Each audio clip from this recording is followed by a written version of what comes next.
Live, brought to you from the Eternal Word Television Studios in Birmingham, Alabama.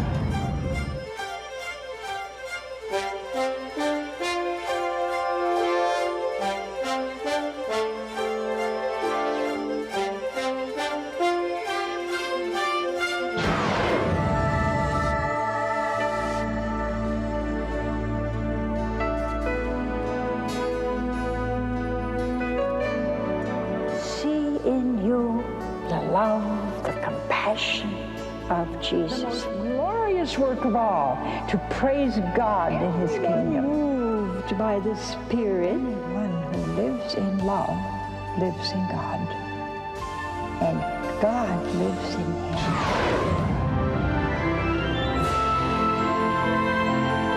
What a wonderful thing is our church. This whole network is built on trust.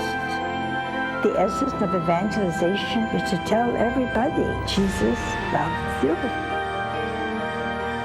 We are all called to be great saints. Don't miss the opportunity. Thank you. Okay. Well, we just have wonderful friends way back there, way over here. Felt like I was listening to myself. Did you hear that? Tomorrow is Ash Wednesday. And sometimes we're funny, you know, the priest really works hard to get all those ashes on your head. It doesn't look good with your makeup, but might improve it, who knows? I always wondered why men got them over their heads, you know. And what do they do when they got a bald head? I mean, it must be really spread around. But it's a reminder. Now, we have a real problem, and we're a problem for any priest, because from here to here, and we hope he makes it, but usually it drips all the way down our nose. So we're running around all day with ashes down our nose. See, we're a little scrupulous about taking them off, but there they are most of the day. But it's a reminder. It says, dust thou art, and dust thou shalt return. Oh, well, we don't expect that, do we? How many of you think of death? How many look forward?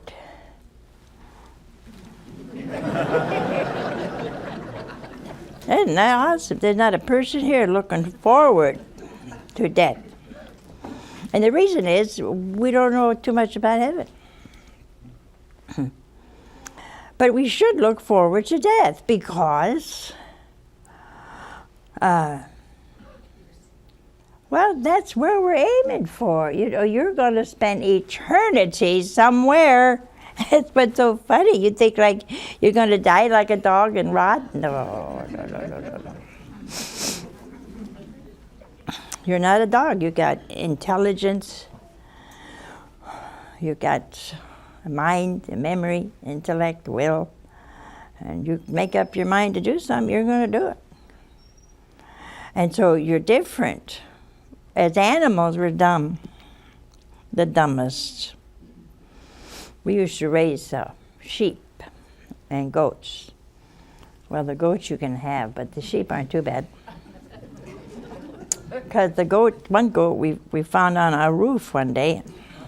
Nobody knows how he got there, but it took the fire department to get him down. Now, a sheep will never climb up to a roof. But they're very dumb. And I think that's why our Lord called us sheep.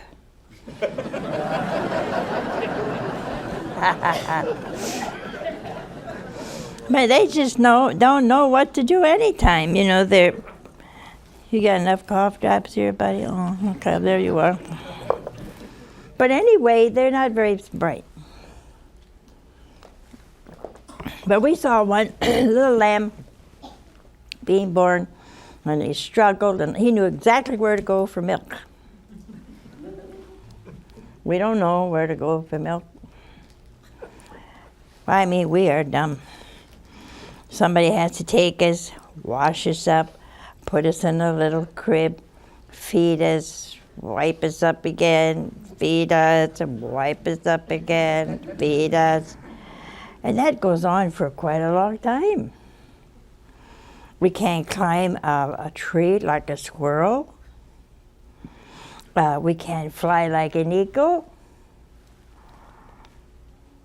We can't move our nose like a rabbit.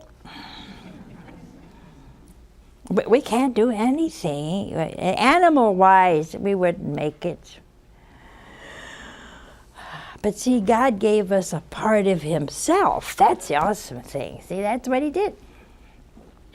So he gave me an imagination and a memory. I can remember. I can do anything like that. Then he gave me an intellect to discern. So all of you maybe have wanted to come a long time, so that was in your imagination. That's going to be a nice place to go.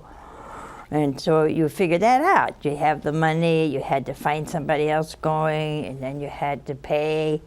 And then you know the whole trip is going to be especially uncomfortable. I mean, you can have the best bus in the world, and it's always bumping up and down. It never stops when you want to stop. And you want to sleep, and everybody else decides to sing.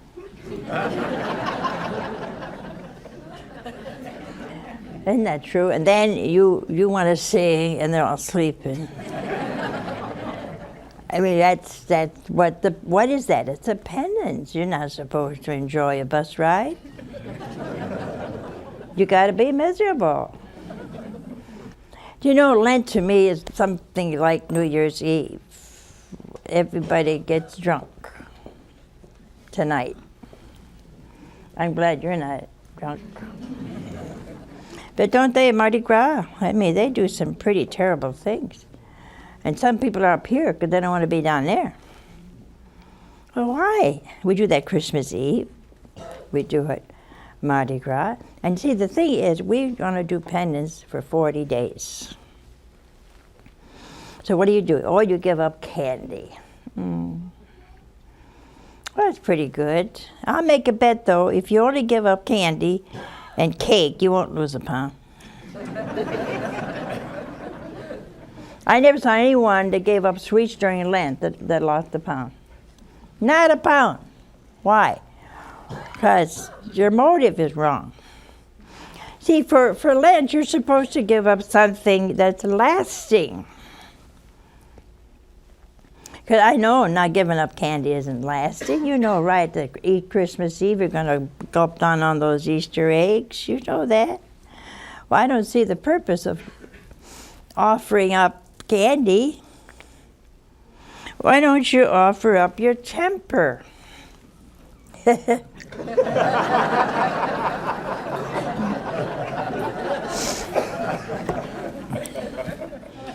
what I'm going to do for Lent. I'm going to give up my temper and try to be nice to my enemies, wherever they are. But it's nice to be nice to enemies when you don't even know where they are. Maybe they're far, far away, but I don't know them. So that I really can give up that. So I need to give up something that I know is wrong in me. And then perhaps these 40 days will get you in a habit, not this kind of habit, but a habit of not losing your temper, a habit of being nice, a habit of being kind. And begin with your family. You know, sometimes we're just so wonderful to people outside. Then when we get home, we're like bears. What do you want? Well, you'd never say that to somebody outside. You'd say, may I help you? But if it was home, you'd say, get it yourself. Wasn't that what you do? I don't know why we get kind of nasty to our relatives, and then we're so nice to strangers. I guess because we don't live with them. Well, if you're going to be nice, begin at home. But what's the use of being nice to people you work with when you're a bear at home? See? So that's a good penance for Lent, and then maybe you can carry it on. Another way is not to gossip.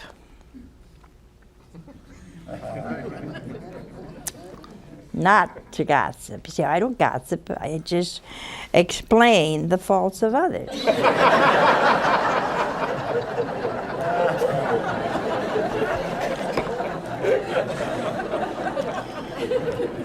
Isn't that what we do? We explain the faults of others, so we don't really gossip.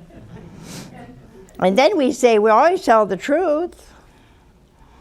Well, we call that slander. This election year, is it? Nobody's getting excited over it, no? Well, during election year, you watch. Every ad's going to say something nasty about somebody else. In fact, you read that even in toothpaste. Toothpaste. My toothpaste is much better than this group of toothpaste. They're all the same. They do the same. They brush your teeth. The taste is different, but toothpaste is toothpaste. I used to brush my teeth with soda and salt. Now they say that's terrible for your teeth. Well, it's better than not brushing them at all. Why don't you use a toothpaste this Lent that you don't like?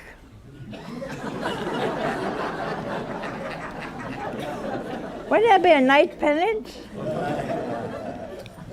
Get up in the morning, your husband says, "What is this?" It says, "My Lenten toothpaste." What's that? Something I ate. Ate? I said hate. Oh. Now you say that's a simple thing. No, it isn't. I got some terrible toothpaste a couple of weeks ago. And I wanted to get it out of my mouth so bad. It tasted, like cyanide. And it was for kids besides. Those poor kids, no wonder they don't want to brush their teeth. And it was terrible. Then suddenly I thought, well, this is a pretty good penance for early in the morning. So I brushed my teeth a little slower and spit it out. But even in the sink, it looked terrible. Well, that's a little penance. Going to a restaurant can be a big penance. Big penance. Did you ever go to a restaurant, especially these ones that keep slinging out hamburgers by the millions, Oh, you can smell that peanut oil when you walk in. And you wonder how many thousands of hamburgers were in that peanut oil before I got it. Well, that could be a penance. Old peanut oil in a hamburger is terrible. Now, we could complain, throw it down on the shelf, and humiliate the waitress, but no, we eat it. It's not spoiled, it just stinks. So, you see, well, those are penances. And we get angry at that kind of thing. I came in there, I paid good money. I bet you didn't tip the waitress. I could never be a waitress. If I had to wait on 9 people at a table and I got a 50-cent tip, I'd take that ketchup.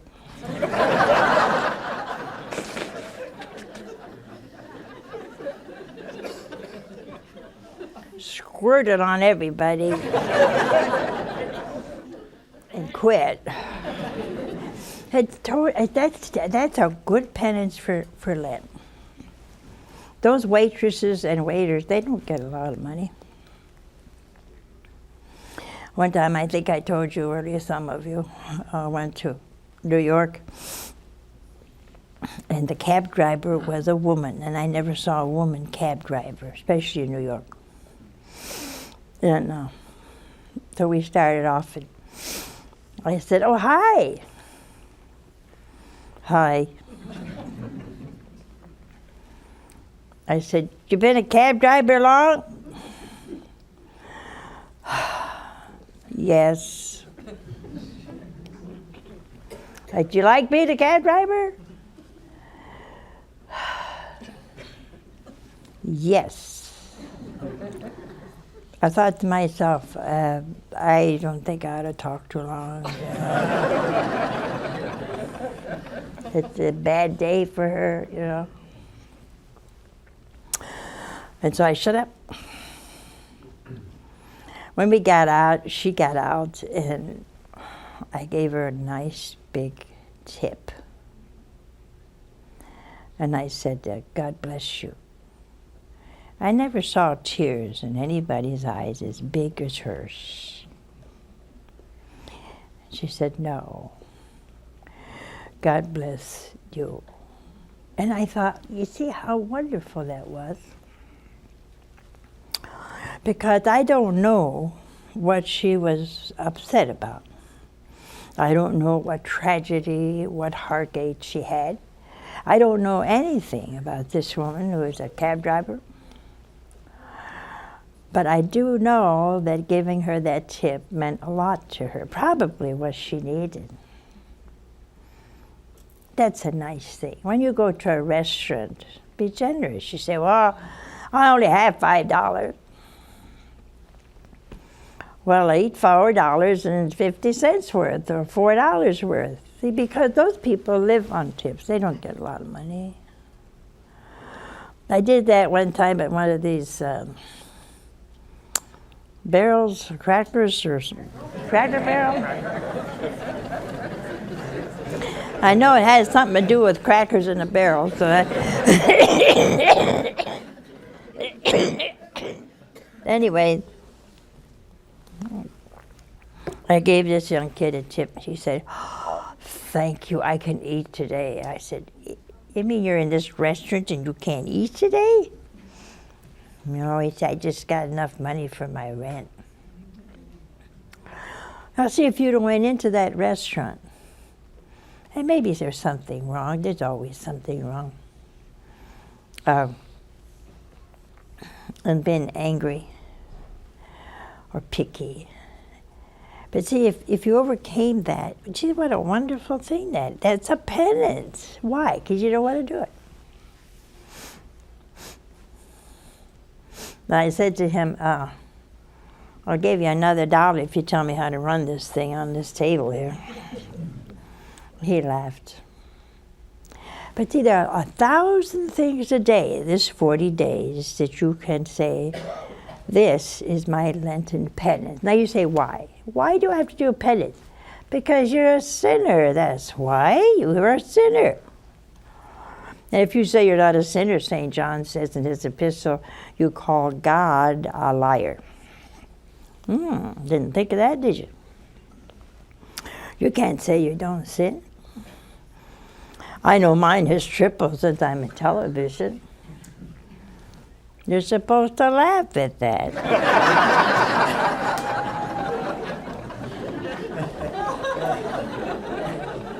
Looked like you agreed with me, you know? But anyway, we all have it, and what does it do? Sin, a lot of times, is a mistake. It's a mistake sometimes. Sometimes it's deliberate. Sometimes we know we shouldn't do things, but we do them anyway. You know you should go through a red light, you look this way, and you look that way, and off you go. Dangerous. So usually when we sin, we know that we do it anyway. So what is that? It's a lack of willpower. You can't say no to yourself. Now, what does Lenten penance do? First, it begins by putting ashes on your head to remind you that eventually the person that was in that casket is going to be a couple handfuls of mixed bones and ashes. Think of that when you wake up tomorrow morning. Say, it's Ash Wednesday. Look good at yourself. Won't be there when you die a few weeks. So the idea is to remind you of death, that's one thing. To remind you you do not have here a lasting city. You don't. You're gonna go. But we don't like to think about it, but you're gonna go. Now, the second thing is that when you do penance for Lent, you imitate Jesus, and secondly, you strengthen your will. So when something sinful comes your way, you can say no. See, there's a twofold advantage to doing penance, real penance, not giving up candy, for goodness sakes. Your heart up if that's all you can give up. You give up candy or smoking. Oh, no, that's a nice one. Give that $1.50 to the poor or something. What is it now, $2? Huh? You don't even know? You must not all smoke. But see, if you gave something up, something that cost you, not money, but cost you something in here, then by the end of Lent, you're stronger. Your will is stronger to say no to more important things. See, the whole thing of Lent is not give up candy, sweets, cake, cigarettes. Well, that's smart, cigarettes, because you're just rotting your lungs out. You don't know it, huh? It is getting blacker every day. You ought to look at one. I saw one in formaldehyde. It said, this man smoked 3 packs of cigarettes a day. And that long was like charcoal, looked like charcoal. And I thought, a little sacrifice, that man would have lived longer. See, it's strength. There comes a time in your life when you have to say no to something very difficult in your life. When to say yes would be so easy. When to say yes might even bring you a compliment, like, oh, you did great. But to say no is harder. And that's where what we call human respect. You know things you should do and things you shouldn't do. But if you want your friends to think well of you, all you teenagers listening, that's how you got in a lot of trouble, wasn't it? They said, oh, come on, take a drink, it's not going to hurt you. One drink won't hurt you, and you didn't want to hurt them. You didn't want to look like you were weak. And so what did you do? You took 1, and then 2, and then 3. See what happens? We call that human respect. You get in trouble, you commit a grave sin because you don't want this person to think ill of you. Do that for Lent. Say no when you have to say no. When saying yes is a very serious thing. See? A place for Lenten penance is your car. Especially if you drive the minimum down the highway.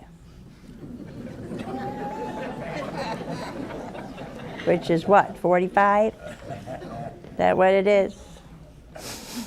And you can feel the vibrations of everybody behind you. And then they look at you like, you gotta come from another world. Well, maybe they're short and their feet don't reach low enough to go faster. You don't know that. That's a nice pen, not to criticize your neighbor during Lent, driving down the highway. And all you men are notorious for that. That dumb women don't know how to drive.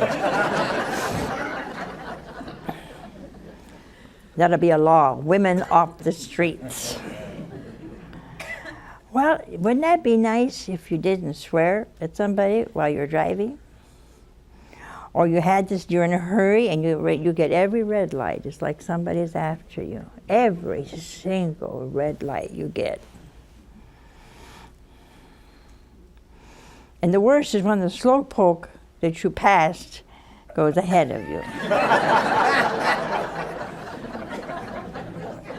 I mean, that is worth a gripe. But see, during Lent, if you would say, well, Lord, I can give this to you, I'm not going to. I hate people honking their horns at me. I don't drive, but they'll honk their horns at maybe Sister Regina. And she's gone the speed limit. This one time was so delightful. This guy honked his horn, and then he gives you that look. Nuns get a look that's a little worse than women. They're sure we don't know how to drive, see. So he looks at us like, ugh. And I had thoughts, I tell you, I did have thoughts.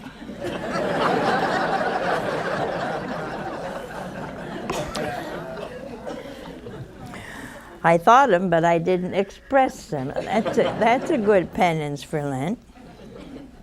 Anyway, we turned the corner, there was a red light. And guess who was there? My speeding friend. I couldn't help it.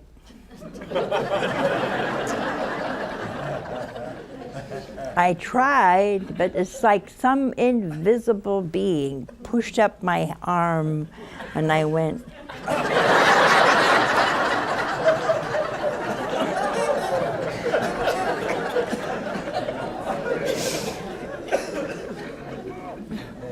You see, those are, you don't realize how many daily penances we have. I love tea. Not this tea that's flowery like blueberries and elderberry tea and flower tea and leaf tea. I like tea that's tea, strong, looks like coffee. And the worst thing in the world is when you got a bad cold and one of the sisters wants to do something for you so bad. Can I make you a cup of tea? Yeah. When it comes, I look at it, I say, what is that? And she smilingly says, tea. Oh, thank you. Then I look at it again, and I hoping she goes away. She doesn't. So I have to drink it in front of her. A little bit darker than dishwasher. She says, you like it? Yeah.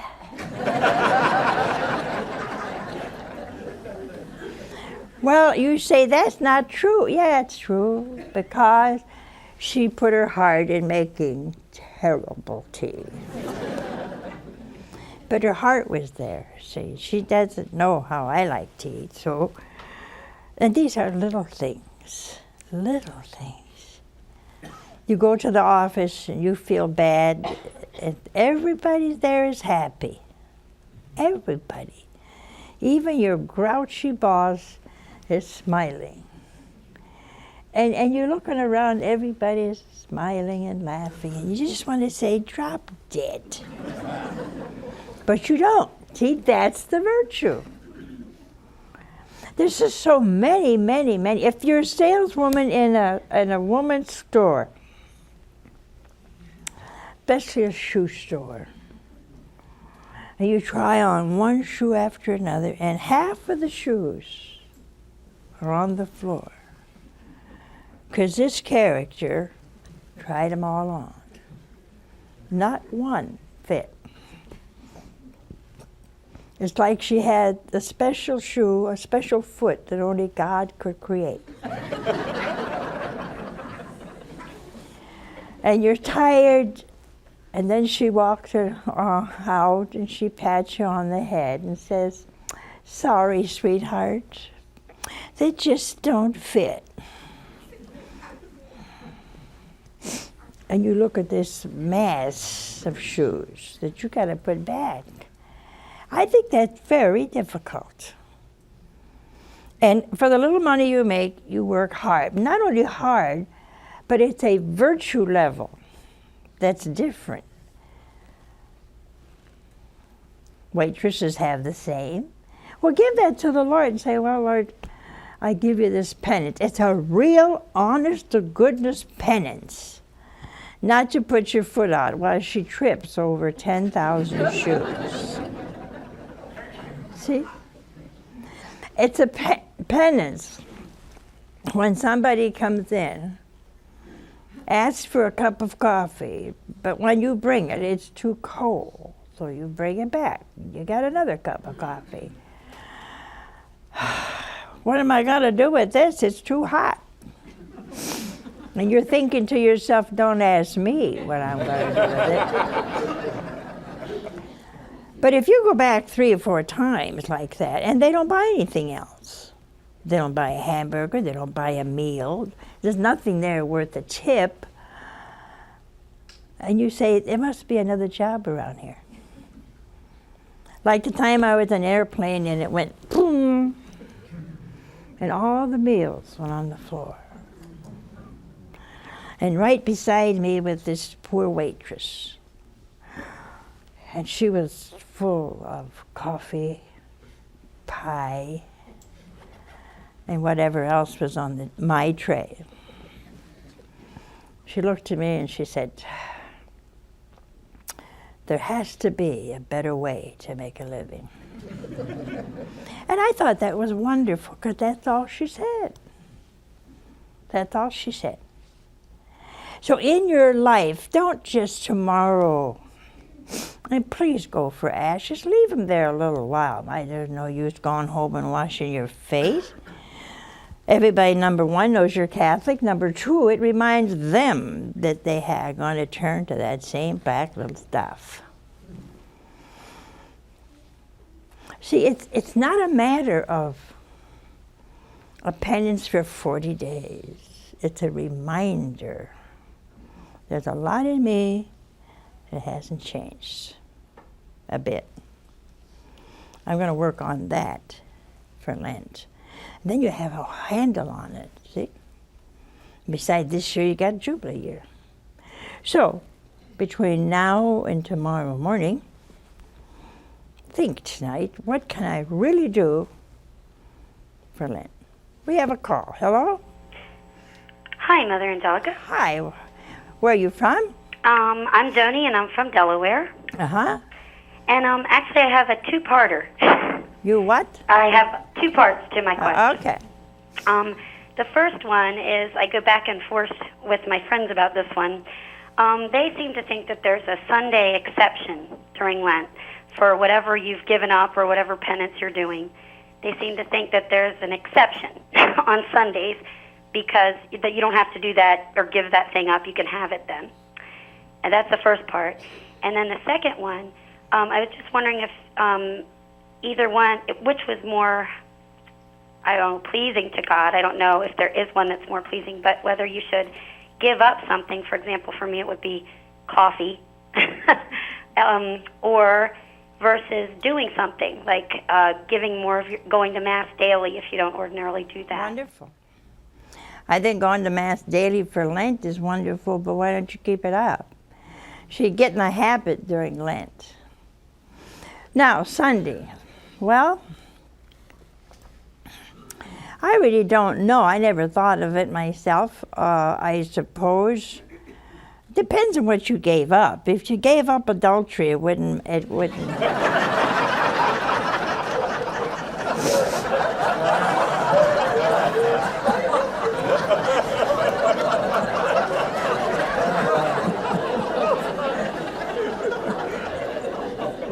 I don't think Sunday would be an exception.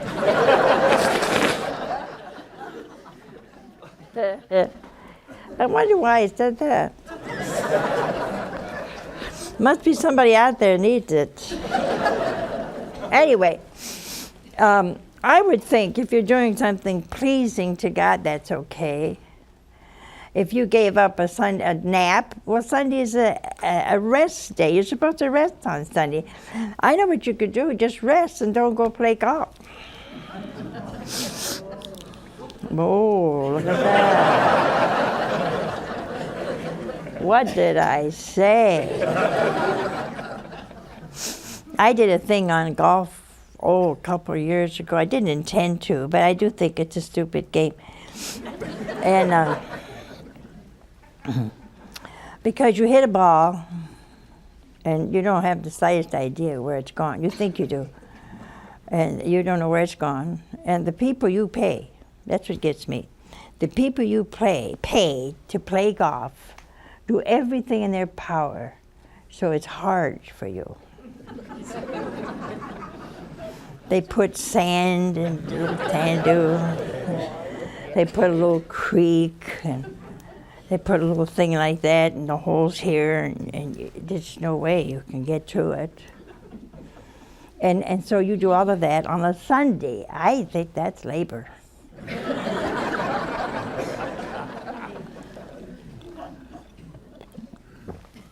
I think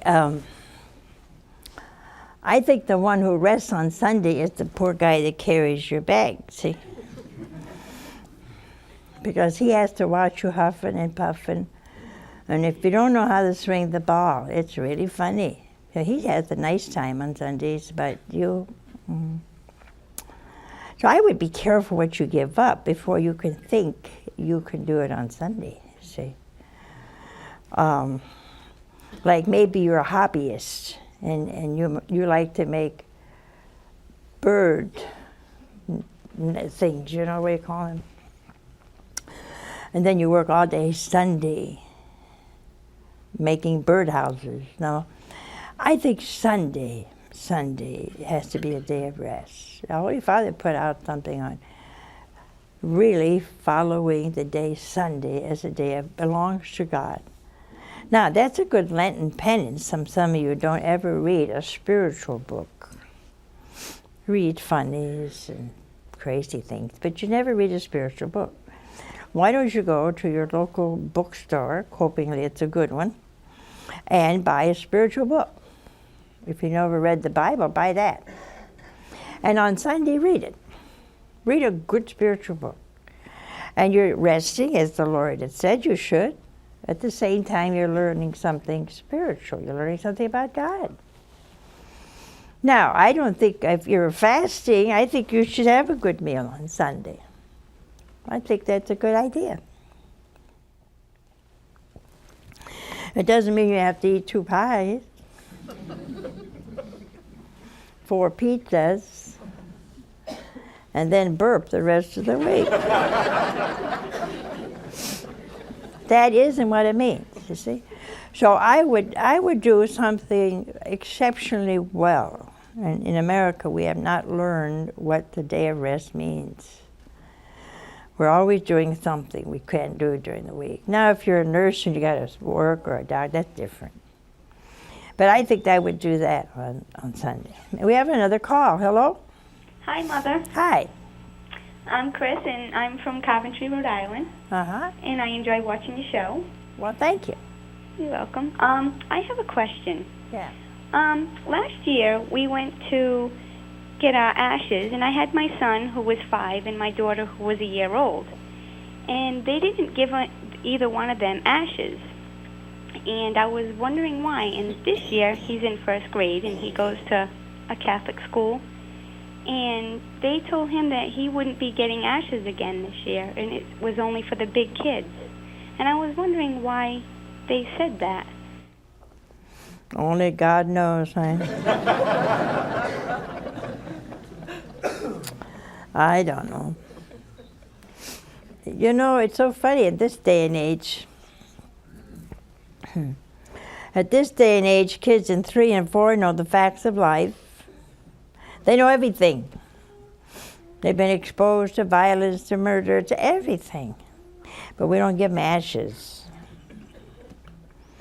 They do dangerous things. See, they don't always, you say, well, you don't want to teach them the Trinity because it's too deep. I think some of the stuff they learn on television is equally too deep. See, don't cut God out. If they don't give you ashes, take some of yours and say, here, sweetheart, we'll share ashes together. They need to learn. The thought of death, says Alphonsus Liguori, is a constant reminder not to sin. Last week I told you about the car accident we saw. Half the car was gone and crushed like tissue paper. Now these people were probably in the car talking, laughing, whatever, and all of a sudden, gone. Nothing left. But see, we need that. Excuse me. Because children listen to so much television, they know about death. They know everything, more than you need to know. So if for some reason, I don't know, they don't give them ashes, well, share yours. Make a nice act of love and charity. We have another call. Hello, Mother Angelica. My name is Teresa. I'm also from Rhode Island. Wow, wonderful. What's your question? I looked forward to the Jubilee year all last year. Every time I listen to, usually it's Father Augustine who says it, that in order to receive the plenary indulgence, one of the requirements is a detachment from sin. I end up feeling like, is there anybody actually going to get the plenary indulgence?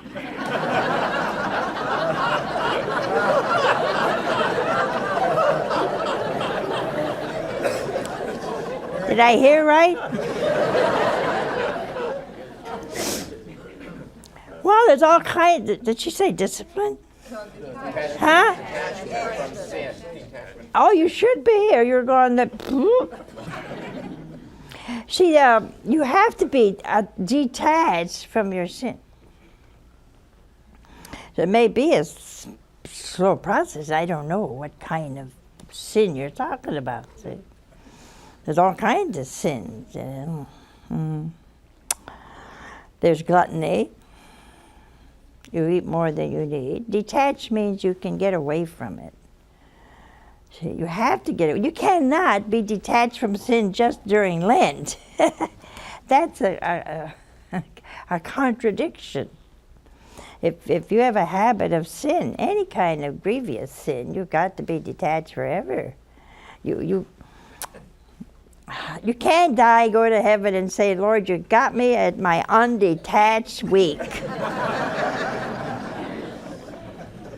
You can't. If it's a grievous sin, and there is a grievous sin that we call mortal, used to call mortal sin, and you know it separates you from God. You have to stay away from it. And that's what it means being detached. You've got to stay away from it. If there's any venial sin, you have a habit of lying. Oh, you say it's not a big lie, it don't hurt anybody. But it's a habit. A bad habit. And there's no, there is such a thing as venial sin. And when you go to communion and offer that communion for your venial sin, they're wiped away. You got to know that. But detachment from sin is a necessary thing in Lent and outside of Lent. Because we just kind of on a wire, and we're just kind of going this way and that way, and you don't want to fall. So a detachment has to be a constant thing. Like if you tell dirty jokes, you don't want to just stop for Lent. See, that's bad, because you offend God. Now you can stop for Lent, try and hope to get you out of that habit. See? But you can't just do that. So if you feel you're attached to a grievous sin, you've got to go to confession, try to get the indulgence, and then from that moment on, no more sin. We have another call. Hello? Hi. I wanted to ask, how can we learn to love sacrifice? Well, takes time. Takes time. First, you have to love God a lot. And then you love sacrifice. And the only way you can love sacrifice is to know how awesomely wonderful it is. In effect, Padre Pio said that if we knew how awesomely precious is pain and sacrifice, we would covet it, we would go after it. So when things are hard and we can do them well, that's a sacrifice, see? But if I'm thinking of Jesus, for example, and I think if we have a habit of having proud, arrogant thoughts, and I look at him crowned with thorns, then I can make a sacrifice. See, if I find myself thinking a proud thought, then I must give that to Jesus and think a humble thought. So it takes time. The saints were comfortable with sacrifice. We're not too comfortable. I mean, we're not people who like sacrifice. But we have to, see. And after a while, when sacrifice and love for Jesus go together, then we love the sacrifice because it brings us closer to the Lord. See, anything that's hard brings us closer to God. And I can make that intention. Intentions are important. Intentions are very important. We wake up in the morning and say, Jesus, I give my whole day to you. That's a sacrifice sometimes because you don't feel like talking early in the morning. So you get that black stuff we call coffee. You're not even halfway awake, let alone nice. Well, maybe for Lent you ought to be nice before your coffee. Try that. Isn't that humiliating to think that it takes that black stuff, strong, from time without sugar, without cream, to wake you up. And it isn't just the waking up, to make you halfway decent. I gotta have my coffee. Where is it? Where's the coffee? Right in front of your nose if you had your eyes open. See, so that's a humiliation. I think it is. Well, maybe you could give that up and try to say, Lord, this Lent, I'm going to be nice before my coffee. Try it. I bet you don't make it. That would be funny, wouldn't it, huh? All these homes in America trying to be nice before coffee. Wouldn't that be nice, huh? Wouldn't that be wonderful? But the more you can sacrifice, well, let's take this. If your child is sick and has high fever and you got to stay there day and night, you love that. The sisters and I took turns staying up all night with Sister Rayfield. We loved it because she was there and we were with her. See? But that kind of sacrifice is something you like to do and you do. We have another call. Hello? Hi. My name is Ronald. Yeah, how are you? Okay. My question is, on Wednesdays and Fridays during Lent, The don't what? you have to fast? You're talking about food? Yeah, like on bread and water. Oh, I don't think we do that anymore. I don't know anybody who does it. I think there may be a few very brave people. Tomorrow you must fast. I know you're not going to like this program, but tomorrow, Wednesday, Ash Wednesday, you have to fast, and also Good Friday. Now, and you should stay away from meat on the Fridays of Lent. See, that was a sacrifice imposed on us by the church years ago, when we all ate fish on Friday. And fish is good for you. It's brain food, whatever that is. But it is brain food, some fish especially. So feed your brains on Friday. I think that's a good idea, don't you? That's brain food. And if we were smart, then we'd eat fish more often, because it's all brain food, some fish more than others.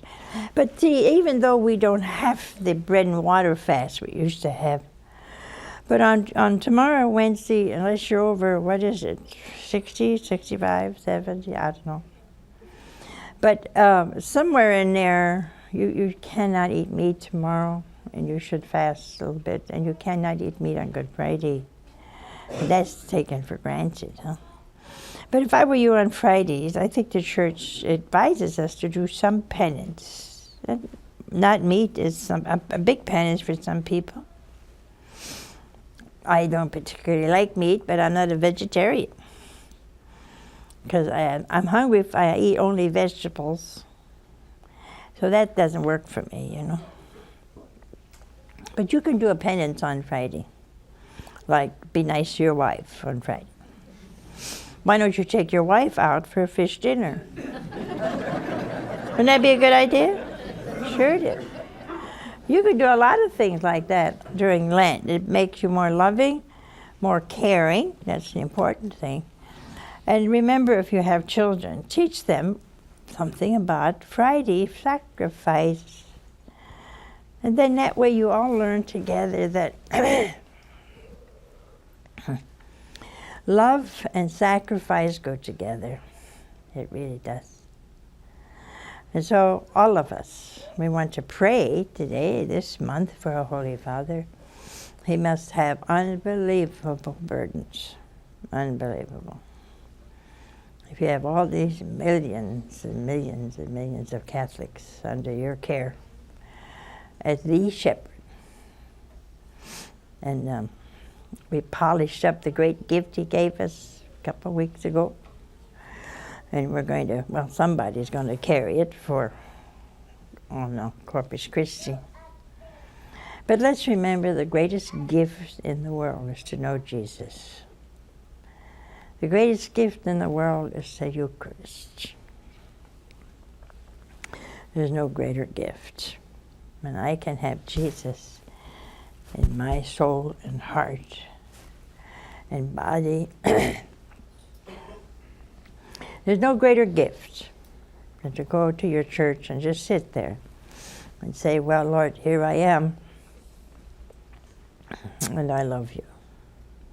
There's no greater thing you can do. A short prayer, yet, but no prayer in the world is greater than to say, Jesus, I love you. It's true of us as human beings. It's true of your children when they say, I love you. It's true of everything. They say even plants know when you love them. I think that's true. One of our sisters can go to a big, beautiful little tree or big tree, and she'll cut off something, and boom. And when I do it, it goes boom. When she does it, it becomes a tree. But see, she loves trees. Well, I like trees. I don't love trees. So that's the difference. See, when she plants it, it grows. When I plant it, it seems to, even when I say, come on, cutie, grow. Regina will come up and she'll look at this plant and she said, come on, come on, come on, come on, come up, come up. And it grows. Well, anyway, remember, let's grow in holiness.